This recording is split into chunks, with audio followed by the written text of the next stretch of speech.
May dapat bang malaman ating pag-usapan?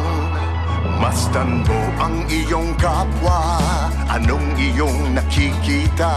Luha ba o ligaya ang nasa kanilang mga mata? May nakikinig sa'yo kapamilya, nagmamalasakit sa tweet-tweet na DZMM Radyo Patrol 630, nagbabalita, naglilingkod saan man sa buong mundo.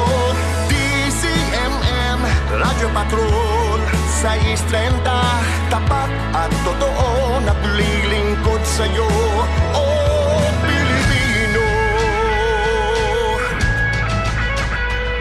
Magulong ng mithiin, sigaw ng inyong damdamin, dinig ng pag-asa, pag-ibig at pagkakaisa.